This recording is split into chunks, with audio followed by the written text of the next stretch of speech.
ಇದು ತುಪ್ಪ ಇದೆ, ತುಪ್ಪ ಅಲ್ಲಿ ಒಳ್ಳೆ ಫ್ಯಾಟ್ ಇರುತ್ತೆ.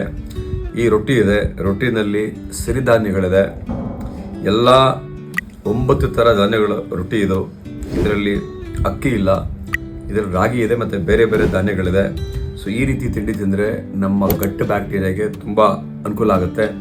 ಆಪ್ರೇಷನ್ ಥಿಯೇಟ್ರಲ್ಲಿದ್ದೀನಿ, ಈಗಾಗಲೇ 11 ಆಪ್ರೇಷನ್ ಮುಗಿಸಿದ್ದೀನಿ, ತಿಂಡಿ ತಿಂತಾ ಇದ್ದೀನಿ. ಇದು ಆರೋಗ್ಯದ ತಿಂಡಿ, ಇದಂದರೆ ಗಟ್ ಬ್ಯಾಕ್ಟೀರಿಯಾಗೆ ಆರೋಗ್ಯಕ್ಕೆ ಇದೇ ಬೆಸ್ಟ್ ತಿಂಡಿ. ಸೊ ಈ ರೀತಿ ತಿಂಡಿ ಫಾಲೋ ಮಾಡಬೇಕು. ಇದರಲ್ಲಿ ತುಪ್ಪ ಇದೆ ಮತ್ತು ಇನ್ನೊಂದು ಬಾಕ್ಸ್ ಇತ್ತು, ಅದರಲ್ಲಿ 3 ಮೊಟ್ಟೆ ತಿಂದಿದ್ದೀನಿ, ಸಲಾಡ್ಸ್ ತಿಂದಿದ್ದೀನಿ.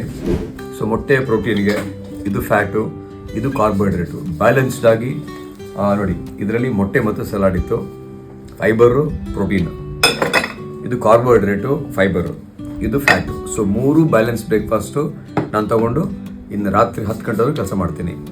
ನೀವು ಹೀಗೆ ಆರೋಗ್ಯವಾಗಿರೋ ತಿಂಡಿ ತಿನ್ನಿ. Thank you.